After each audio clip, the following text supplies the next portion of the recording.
1912년에 우리가 잘 아는 타이타닉 호가 침몰을 했습니다.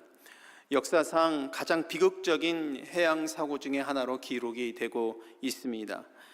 이 배는 몇 번의 경고에도 불구하고 잘못된 항해, 방향 설정을 잘못해서 수많은 사람들의 생명을 앗아간 사건으로 기록이 되어 있습니다. 이 사건에 대한 청문회가 열린 해가 1914년입니다.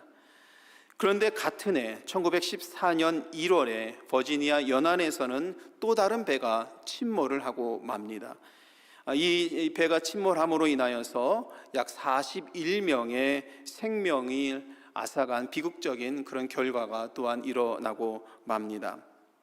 그런데 이 재판 과정에서 이 멀로호 선장은 증인석에서 신문을 받는데 놀랍게도 그는 표준 나침판을 사용하지 않고 2도씩이나 차이가 나는 나침판을 오랫동안 사용했다고 고백을 합니다. 그는 2도 정도 차이가 나는 것을 대수롭게 여기지 않았고 자신의 경험과 실력으로는 충분히 약간의 오차는 극복하고 잘 할 수 있을 것이라고 생각을 하면서 고치지 않고 오랫동안 사용한 겁니다. 그러나 결국 그 2도의 오차가 41명의 귀한 생명을 앗아가는 비극적인 결과를 맞이하게 된 것이지요. 이 두 이야기는 잘못된 방향 설정, 이것이 얼마나 큰 비극을 불러올 수 있는 것인지를 우리가 생각하게 됩니다. 여러분, 믿음에도 나침판이 있습니다. 우리의 마음은 마치 나침판과 같습니다. 우리의 마음은 스마트폰의 GPS와 같습니다. 정확한 길을 우리가 안내받으려면 여러분, 요즘에도 주기적으로 업데이트를 하고 나침판도 잘 맞췄습니다만 주기적으로 점검을 해서 차이가 있는지를 확인을 해야 하는 겁니다. 스마트폰도 재설정을 해야 되고, 그렇지 않으면 이 작은 오차로 인하여서 이렇게 좋지 않은 결과를 얻기도 한다라는 것이지요. 우리 인생의 가장 중요한 나침판인 이 마음이 창조주 하나님을 늘 가리킬 수 있도록 조금의 오차도 없이, 조금의 잘못된 것도 없이 창조주 하나님을 늘 가리키고 바라볼 수 있도록 재조정하지 않으면 결국은 우리 영적인 삶도 침몰하게 말 것이다 라는 이 배움을 얻게 됩니다. 여러분, 우리의 마음을 하나님께로 다시 맞추는 것, 흔들려진 우리의 마음을 다시 재조정하는 것, 그것이 바로 죄에 대한 회개입니다. 물론 우리는 예수 그리스도의 보혈의 피로 인하여서 세례를 받아서 죄 씻음을 받았다고 고백을 합니다. 그러나 이것이 끝이 아닙니다. 종교개혁자 마틴 루터가 한 이 위대한 고백처럼 우리는 용서받은 죄인으로 살아갑니다. 그러므로 우리는 우리의 마음이라는 이 나침판이 잘못된 방향으로 서 있을 때는 항상 재조정을 해야 합니다. 끊임없이 그것을 고쳐 나가야 하는 것입니다. 만약 이 작은 차이, 이 2도밖에 안 되는 이 작은 차이, 그것으로 인하여서 수많은 사람들의 생명을 앗아가는 것처럼 우리 마음의 작은 이 차이는 신앙에 있어서 치명적인 결과를 초래하고 말 것입니다. 사도신경은 우리의 이 잘못된 나침판을 바로잡고 우리의 죄를 고백하도록 이끌어줍니다. 그리고 사도신경은 우리의 죄를 고백하고 용서를 받게 하는 이 고백을 하게 함으로 인하여서 우리의 마음이, 우리의 시선이, 우리의 삶이 온전히 하나님을 바라볼 수 있도록 인도해 주고 있습니다. 우리가 이전에 함께 나눴던 말씀을 기억해 본다면 사도신경은 하나님에 대해서 고백을 하고 그의 아들 예수 그리스도를 고백합니다. 그리고 성령님을 고백하게 했습니다. 그리고 교회에 대한 고백도 그 내용을 담고 있습니다. 그런데 오늘 우리가 함께 다루는 이 구절은 바로 인간의 죄에 대한 초점을 맞추고 있습니다. 하나님, 예수님, 성령님을 고백한 다음에 이제 사도신경은 우리의 이 본성을 바라보게 합니다. 우리는 누구인지를 생각하게 합니다. 우리는 어떠한 모습을 가지고 살아가는 존재인지를 생각하게 합니다. 그러므로 우리 마음이라는 이 나침판이 잘못된 방향으로 가리키고 있는지를 이 사도신경을 통해서 우리는 날마다 재점검해 봐야 하고 우리 자신을 생각해 볼 수 있어야 합니다. 오늘 사도신경에 나오는 죄를 용서받는 것이라는 이 짧은 문장, 여기에는요 정말 하나님의 큰 그런 은혜가 담겨져 있습니다. 왜냐하면 여러분 생각해 보십시오. 우리는 죄인이라는 이 고백을 통해서 우리는 어떠한 존재인지를 알게 합니다. 만약 성경이 우리가 죄인이라는 것까지만 고백하게 한다면 여기에서 우리가 어떤 은혜를 찾아볼 수 있겠습니까? 그러나 오늘 사도신경을 통해서 우리가 알 수 있는 것은 우리가 죄인이라는 것을 고백하고 알게 한 다음에 무엇이 주어집니까? 용서가 주어지는 겁니다. 죄인이라는 것을 알게 되었지만 예수 그리스도를 통해서 우리가 용서받은 사람이라는 것을 알게 함으로 인하여서 희망을 꿈꾸게 합니다.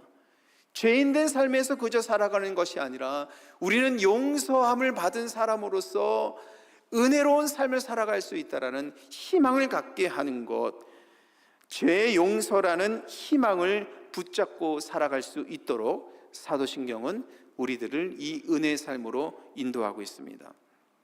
그러므로 여러분, 교회가 죄를 언급하고 죄의 고백을 독려하고 용서의 선언을 받게 하는 것은 교회가 가지고 있는 매우 중요한 그런 사명 중에 하나인 것입니다. 오늘 저와 여러분들이 이 사도신경의 말씀을 통해서 함께 은혜를 나눌 때에 오늘 이 강단에서 선포되는 이 말씀을 통해서 우리가 죄인인 것을 고백하고 그러나 예수님으로부터 오는 우리 은혜를 통하여서 용서받았다는 것을 다 함께 고백할 수 있는 이 은혜로운 시간 되기를 간절히 소원합니다. 우리가 죄의 용서를 위해서 기도해야 되는 이유는 죄로 인하여서 일어나는 이 참담한 결과가 우리들에게 얼마나 비참한지를 보면은 알 수 있습니다.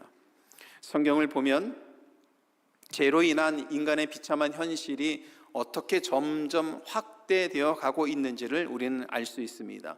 얼마나 더 이렇게 더욱더 심각하게 죄가 확산되고 있는지를 우리는 성경을 통해서 알 수 있습니다.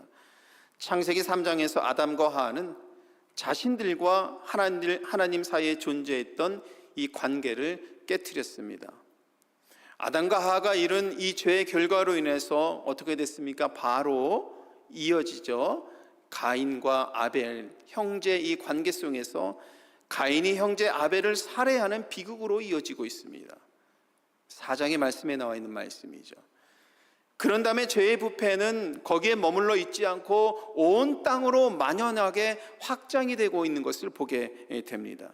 창세기 6장에 기록된 하나님의 홍수 심판에서 죄에 대한 것이 절정에 다다르게 됩니다. 하나님께서는 세상의 물로 심판하여서 노아와 그의 가족들을 제외한 모든 인간들을 죄에 대해서 심판을 하시지요. 그런데 이 홍수 심판 이후에도 죄의 역사는 여전히 계속되었습니다. 인류는 에덴 동산에서 저지른 죄의 영향력을 벗어날 수 없게 된 것입니다. 이 죄의 결과는 우리 모두에게도 깊이 스며들어져 있는 것이고 이 죄의 결과는 세상의 구석구석까지 그 영향력을 끼치고 있는 것입니다. 성경은 죄의 결과가 얼마나 심각했는지를 그리고 아담과 하와를 통해서 이루어진 이 죄가 얼마나 심각하게 점점 이 세상 속으로 스며들고 확대되었는지를 성경은 이야기하고 있습니다. 오늘 로마서 3장 22절에서는 그래서 우리들에게 이렇게 선포하고 있는 말씀이죠. 우리 이 말씀 같이 한번 읽어보도록 하겠습니다. 모든 사람이 죄를 범하였음에 하나님의 영광에 이르지 못하더니. 여러분, 모든 사람이 아담이 지은 죄의 영향을 받았기 때문에 오늘 이 말씀 속에서는 하나님의 이 영광에 도달할 수 없게 되었다고 말씀하고 있는 겁니다. 이 말씀은 남녀노소 죄를 막론하고 어떠한 삶의 배경을 가지고 있고 어떠한 위치에 있는지를 불구하고 모든 인간이 죄를 가지고 있음을 선언하고 있는 말씀입니다. 바울은 이 죄의 결과로 11절의 말씀에 보니까 이렇게 말씀하고 있습니다. 의인은 하나도 없다. 깨닫는 자도 하나도 없다. 그리고 하나님을 찾는 자도 하나도 없다. 죄로 인하여서 들어온 비참한 결과가 하나님을 찾는 자가 아무도 없고 하나님 앞에서 의로운 자도 아무도 없다라고 사도 바울은 선언하고 있습니다. 그리고 이 죄로 인하여서 어떠한 일이 일어났는지에 대해서 18절까지, 정말 이 18절까지의 말씀을 여러분 성경을 펴서 말씀을 읽어보면 얼마나 우리를 부끄럽게 하는지, 죄로 인해서 일어난 이 참담한 결과들이 얼마나 우리를 부끄럽게 하는지를 이 말씀을 통해서 우리는 보게 됩니다. 그렇다면 여러분, 우리는 이 죄의 결과로 인해서 우리 삶에 어떠한 그런 결과를 우리가 얻었을까요? 이 죄로 확장된 이 죄가 우리들의 삶에 어떠한 영향을 끼쳤을까요? 저는 우리 존 스토트 목사님이 말씀하신 세 가지의 죄의 결과가 우리들에게 매우 중요한 의미를 준다라는 생각을 하게 됩니다. 존 스토트 목사님은 첫 번째, 죄의 결과로 인해서 하나님으로부터 단절되었다라고 분명하게 말씀합니다. 여러분, 우리가 살아가면서 신앙생활하면서 하나님으로부터 단절되었다는 것을 잘 의식하지 못할 때가 참 많이 있죠. 그러나 한편으로 생각해 보면 죄의 결과에 있어서 가장 무서운 것은 하나님과의 관계가 끊어지는 겁니다. 포도나무 가지가 풍성한 열매를 맺기 위해서는 어디에 잘 붙어 있어야 됩니까? 포도나무에 잘 붙어 있어야 되는 것이죠. 모든 열매들이 마찬가지입니다. 좋은 열매, 풍성한 열매를 맺기 위해서는 그 원줄기에 잘 붙어 있어야 되는 겁니다. 마찬가지로 신앙의 삶에 있어서 기쁨을 찾고 행복한 인생의 여정을 살아가기 위해서는 행복의 근원이 되시는, 기쁨의 근원이 되시는 하나님께 잘 붙어 있어야 된다는 겁니다. 근데 이게 붙어 있지 못하고 단절이 되어버리면 여기에 기쁨과 행복이 없어진다는 겁니다. 여러분, 우리들의 삶에서, 여러분들이 살아가는 삶의 자리에서 이 기쁨이 없다고 여러분 느껴지신다라면, 행복이 없다라고 느껴지신다라면, 아픔 가운데 있다고 생각하시면, 이렇게 생각이 든다면 근원으로 한번 돌아가 보죠. 내 믿음의 삶이, 내 영성의 삶이, 내 믿음이 하나님께 잘 붙어 있는지. 바울은 이 지 가운데 있게 되어서 하나님께 잘 붙어있지 못한 이 결과가 17절에서 이렇게 말씀하고 있습니다. 평강의 길을 알지 못한다. 평강과 평안의 은혜가 무엇인지를 알지 못하는 결과를 초래했다고 이렇게 말씀하고 있습니다. 죄로 인해서 하나님으로부터 단절된 이런 것은 성경에서만 이야기하는 것이 아니라 우리들의 삶 속에서도 가끔 비춰지기도 하죠. 우리가 죄를 짓게 되면은 많이 불안해하기도 하고, 그리고 죄를 사실은 짓게 되면 이 거룩한 일을 행하는 일들과 점점 멀어지게 되기도 하죠. 여러분, 저희 집에 고양이를 키웁니다. 근데 고양이와 함께 살은 지 한 7, 8년 정도 된 것 같습니다. 그러다 보니까 이 고양이가 제 감정도 잘 알고 제 마음도 잘 알고 서로가 말은 통하진 않지만 교류하는 게 있습니다. 어느 날 제가 고양이를 잘 쓰다머 주려고 이렇게 하면은 저에게 장난을 치려고 하는 건지 제게 화가 났는지 모르겠는데 제 손을 확 핥을 때가 있습니다. 그러면 저도 깜짝 놀라서 고양이에게 소리를 버럭 지르죠. 그럼 고양이 입장에서는 저에게 혼난 것인지 제가 화난 것인지 모르겠는데 그렇게 평소에는 저에게 다가와서 배를 내밀면서 목을 내밀면서 이렇게 쓰다듬어 달라고 하던 고양이가 스르륵 제가 소리를 지르면 사라지고 저를 점점 피하면서 다른 곳으로 갑니다. 잘못했다고 생각하면 이렇게 피하게 되더군요. 어렸을 때 저를 생각해 보면 항상 잘한 것만이 아니었습니다. 부모님께 잘못할 때도 있었습니다. 혼날 만한 일을 할 때도 있었습니다. 그런데 어린아이의 행동을 생각해 보면 엄마 아빠에게 잘못했을 때는 숨죠. 피하게 됩니다. 죄를 지은 사람이라는 이 모습은 이와 유사한 겁니다. 하나님 앞에 숨게 되어 있습니다. 가인이 자기 형제를 살해한 이후에 어떻게 됐습니까? 숨었습니다. 피하게 되는 겁니다. 우리 가운데 죄 가운 것이 극복되지 않고 우리 마음에 여전히 이것이 남아있다라면 거룩한 일을 행하는 것을 점점 피하게 됩니다. 멀어지게 됩니다. 하나님 앞에 나아가기를 두려워하게 되는 겁니다.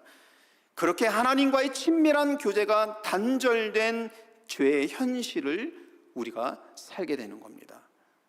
이 죄가 우리를 계속해서 사로잡으면 하나님과의 이 깊은 소통, 교제가 단절되게 되는 것이고, 급기야 우리가 계속해서 하나님 바라보면서 하나님의 은혜를 구하면서 우리의 잘못된 마음이라는 나침판을 수정하고 교정해서 하나님께 나아가야 되는데, 그러지 못하게 되면은 우리가 큰 배가 침몰한 것처럼 우리의 영적인 삶도 침몰하게 되는 겁니다.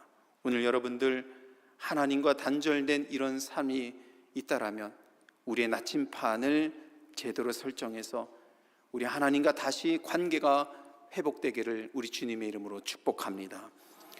두 번째, 우리 존 스토트 목사님은 죄의 결과로 인해서 인간은 인간 스스로에게 속박되었다라고 말을 합니다.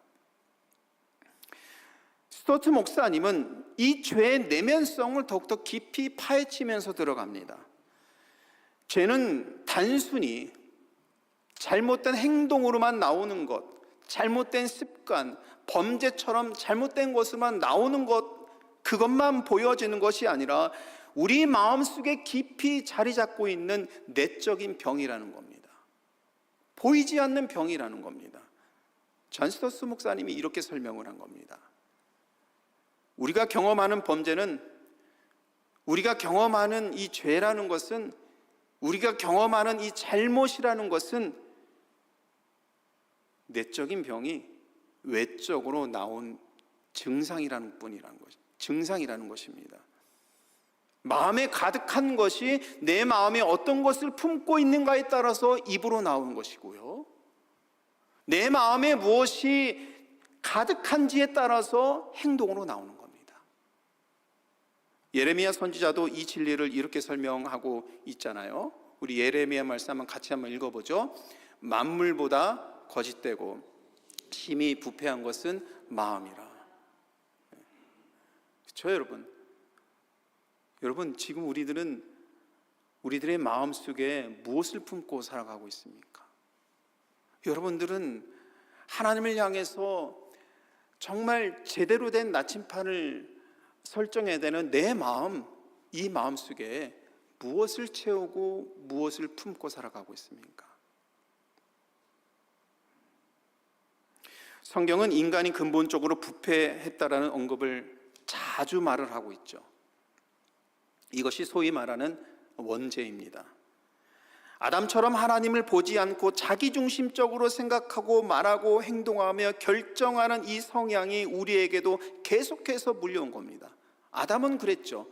하나님께서 창조해 주시고 사랑을 부어주시고 모든 것 다 주셔서 에덴 동산에서 살게 했는데, 아담은 자기 위주로 생각한 것이죠. 내가 하나님처럼 될 수 있고, 내가 할 수 있고, 내가 하나님처럼 이것을 할 수 있다라고 생각한 아담의 생각이 계속해서 불려와서 우리들에까지도 깊게 스며들어온 것이고, 세상 구석구석까지도 이런 마음들이 들어간 것입니다. 그래서 어떤 때는 때때로 우리의 의지와 상관없이 이런 것들이 튀어나오기도 합니다. 특별히 우리 스스로를 통제하기 어려운 대표적인 경우가 혀에 있다라고 말을 합니다. 야고보서는 이렇게 말을 하고 있죠. 혀는 작은 지체로 돼 큰 것을 자랑하도다. 보라, 얼마나 작은 불이 얼마나 많은 나무를 태우는가. 여러분, 야고보서의 말씀 속에 이와 같은 말씀이 있는지를 혹시 아셨습니까? 이 말의 영향력은 마치 작은 불씨가 온 산을 태우는 불길처럼 엄청나서 우리가 내뱉는 말이 큰 상처와 파괴를 가져올 수 있다는 것을 보여줍니다. 가정에서도, 자녀들과의 관계 속에서도, 생업의 현장 속에서 여러분들이 손님을 대할 때에도, 믿음의 형제들을 함께 만나고 대할 때에도 이 말을 통해서 하나님의 은혜를 나타낼 수도 있지만 이 말을 통해서 온 산을 태울 수 있는 불길 같은 일을 벌여질 수도 있다는 겁니다. 오늘 본문 속에서는 또 바울은 로마서에서 13장 14절에서 이렇게 말을 하고 있잖아요. 그 혀로는 속임을 일삼으며 그 입술에는 독사의 독이 있고 그 입에는 저주와 악독이 가득하다. 참으로 무서운 말씀입니다, 여러분. 그런데 저부터 생각해 보니까 이런 우리 자신을 너무나도 잘 알고 있습니다.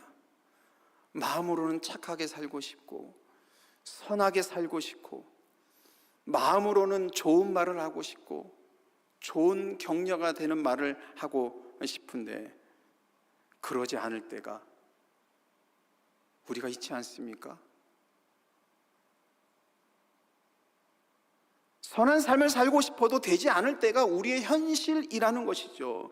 우리는 스스로 자유롭다고 생각하지만, 스스로 할 수 있다고 생각하지만 실제로는 이 내면의 병을 지니고 살아가고 있는 존재이라는 것입니다. 그래서 우리는 이처럼 연약한 존재이기 때문에, 내면의 병을 다 지니고 살고 있는 사람이기 때문에 하나님께 나아가 우리의 죄를 고백해야 될 줄 믿습니다. 이것이 성경의 가르침입니다.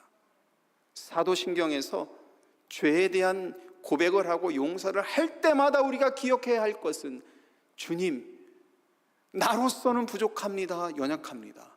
그러니 주님께 나아가 고백합니다. 내 죄를 용서하시고 내 마음을 다스려 주시고 내 생각을 다스려 주시고 내 삶을 다스려 주시옵소서. 이것이 사도신경 고백할 때마다 고백하는 우리의 마음이 되어야 하는 겁니다. 영국의 군목이었던 서더트 케네디는 이러한 마음을 잘 알면서 이와 같이 고백을 했습니다. 우리 다 같이 한번 읽어보죠. 주여, 이루어진 것이 없습니다. 성취한 것이 전혀 없습니다. 내 인생의 싸움에서 진정 승리한 일이 없습니다. 이제 주께 아래로 왔습니다. 한없이 싸워도 패배뿐인 나의 너무나 인간적인 연약하고 무익한 저의 이야기를 고백합니다. 네. 주님 앞에 이런 기도문을 올려드렸습니다. 세상 살아가면서 아무리 해봐도, 아무리 무엇인가를 해봐도 패배자일 뿐이었다라는 고백. 이 고백을 보면서 우리의 마음이 참 씁쓸해지고, 우리가 어떤 마음을 품으면서 어떤 믿음의 삶을 살아가야 될 것인지를 다시 한번 생각해 보게 되죠. 여러분, 우리 모두가 우리의 연약함을 주님께 고백하고 이러한 속박으로부터, 우리 마음의 내면의 병으로부터 벗어나는 믿음의 삶으로 나오기를 간절히 소원합니다. 우리 존 스토트 목사님은 죄로 인하여서 결과를 얻게 되는 세 번째, 다른 사람들과의 관계에서 심각한 영향을 미친다라고 지적을 합니다.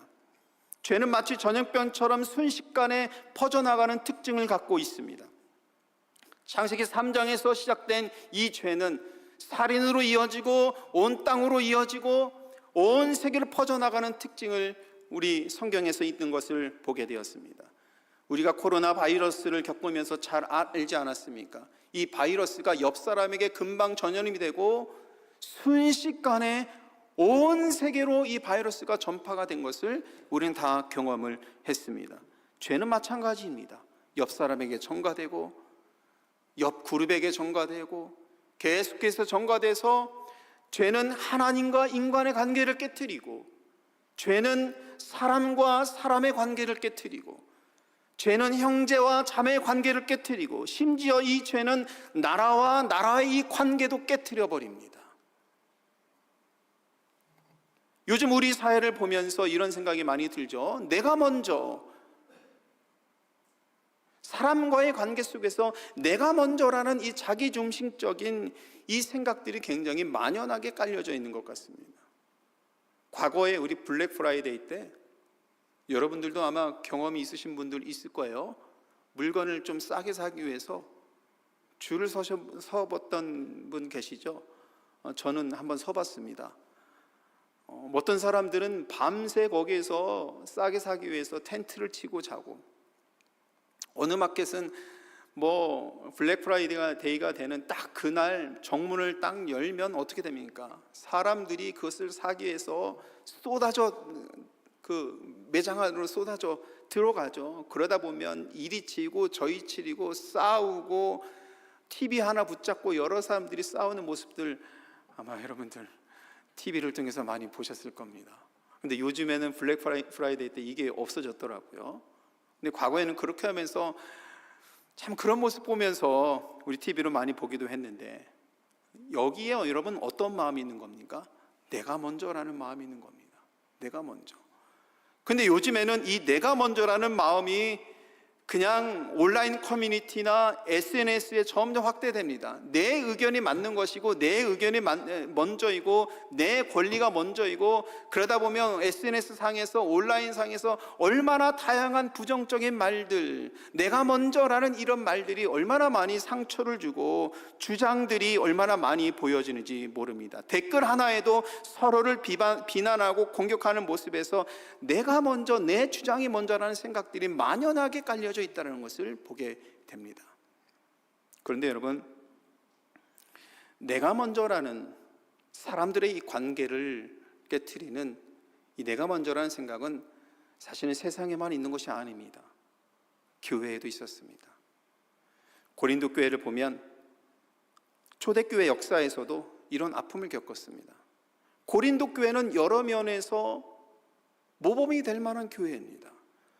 고린도 지역에서 크게 성장했고 은혜와 은사가 풍성한 교회로서 우리가 고린도전서의 말씀을 통해서 그 고린도 교회가 얼마나 이 하나님의 은혜가 충만한 교회인지를 우리가 잘 확인할 수 있지 않습니까? 그러나 동시에 고린도 교회는 아픔을 가졌습니다. 어떤 사람들은 말합니다. 나는 바울파다, 나는 아볼로파다, 나는 게바파다, 나는 그리스도파다, 내 파가 말하는 것이 정당하고 옳다, 내가 먼저고 우리가 먼저이다, 내 생각이 옳다. 여러분, 이것으로 인해서 고린도 교회는 상당히 큰 어려움을 겪었죠. 초대교회 안에서도 이 공동체의 이 은혜를 깨트리는 일들이 고린도 교회에서도 있었던 것을 우리가 보게 됩니다. 그리고 이 문제는 여전히 우리들의 마음속에, 우리들의 삶 속에, 우리들이 지내고 있는 삶의 자리에 남아있는 것을 우리가 보게 되죠. 그러나 여러분, 주님께서 가르쳐주신 말씀을 기억합니다. 마태복음 22장 37절에서 40절까지의 말씀에 보면 우리 주님께서는 구약에 나와 있는 이 위대한 율법의 말씀을 딱 정리를 해주셨습니다. 하나님을 사랑하는 것과 내 이웃을 사랑하는 것이라고 정리를 해 주셨는데, 이 말씀을 다시 한번 읽어보면서 정말 하나님 주님께서 말씀하신 우리 신앙의 우선순위는 어디에 있을까를 가만히 생각해 보니까 주님의 말씀에서는 하나님이 최우선입니다. 그리고 두 번째는 누구입니까? 이웃입니다. 이웃. 내가 아니었습니다. 내 이웃을 내 몸처럼 사랑하라. 세 번째가 나 자신이었습니다. 주님께서 말씀하신 이 가르침에서는 늘 하나님 바라봐야 됩니다. 하나님으로부터 오는 마음을 품어야 됩니다. 하나님으로부터 오는 은혜를 품어서 우리의 내적인 병을 치유할 수 있어야 됩니다. 그래야 이웃이 보이는 겁니다. 여러분, 늘 하나님 바라보시고 하나님으로부터 오는 마음을 품으시기를 축복합니다. 이것이 주님께서 가르쳐 주신 믿음의 삶이라는 겁니다. 그런데 죄는요, 이 순서를 뒤바꿔 놓습니다. 죄는 나 자신을 가장 먼저 생각하게 하고, 그런 다음에 내 옆 사람을 생각하게 하고, 그리고 맨 마지막에 하나님을 보게 하는 겁니다.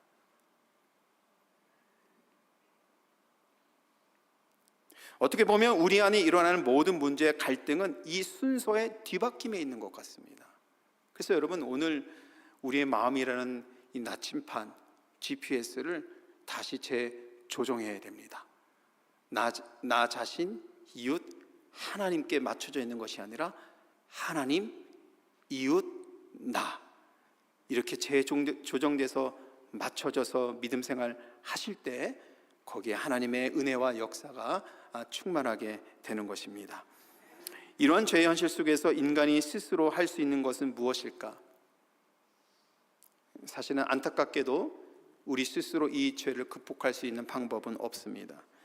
인간에게 필요한 것은 오직 죄의 용서입니다. 이것이 바로 예수 그리스도의 속죄가 필요한 이유입니다. 예수 그리스도께서 십자가에서 이루신 사건이 우리의 유일한 희망이 됩니다. 왜냐하면 예수님을 믿으면 우리의 이 내적인 병을 치유하시고, 우리의 죄를 치유하시고, 하나님 바라보고 이웃을 바라볼 수 있는 거룩한 마음을 우리에게 주시기 때문입니다. 이것이 우리의 희망이 되어야 하는 겁니다. 사도 바울은 로마서 3장 22절 오늘 말씀 속에서도 이렇게 말을 했습니다. 이 말씀 같이 한번 읽어보겠습니다. 곧 예수 그리스도를 믿음으로 말미암아 모든 믿는 자에게 비치는 하나님의 은이 차별이 없느니라. 예수 그리스도로 말미암아 하나님의 의가 나타납니다. 여러분, 사도 바울은 오늘 이 말씀 속에서 분명히 말씀합니다. 유대인이든 이방인이든 어떤 모습으로 살아왔든, 지금 삶의 자리에서 어떤 형편과 사정에 있든 예수 그리스도를 믿으면 죄의 현실 속에서 하나님의 의를 나타낼 수 있는 하나님의 사람으로 살게 됩니다. 예수 그리스도를 믿으면 죄가 전가된 삶을 살아가는 것이 아니라 하나님의 의가 전가된 하나님의 사람으로 살게 되는 겁니다. 우리 찬송하님께 모든 성도들이 믿음의 삶을 살아갈 때에 하나님의 의가 전가된 사람으로, 하나님의 의와 사랑이 충만한 사람으로 살아갈 때에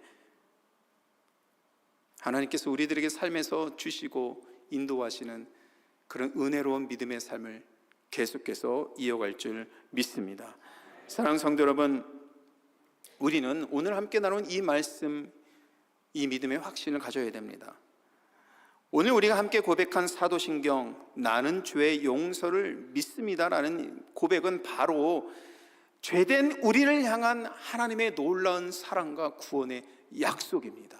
용서받을 수 있고 새로운 삶을 시작할 수 있고 영원한 삶을 바라볼 수 있고 꿈꿀 수 있고, 여기에서 내가 최선을 다해서 일할 때 하나님께서 채워주시고 인도해 주실 수 있다라는 희망이 담겨져 있는 하나님께서 우리에게 주신 약속입니다. 우리가 새로운 삶을 살아가도록 주시는 이 죄에 대한 용서는 오히려 희망의 선포입니다. 오늘 저와 여러분들이 이 말씀, 이 진리를 굳게 잡고 나아가서 여러분들의 이 죄된 현실 속에서 하나님의 의를 나타낼 수 있는 사람으로, 예수님으로부터 오는 은혜와 평강이 충만한 삶으로 살아가시기를 우리 주님께서 주시는 그 마음으로 간절히 축복합니다.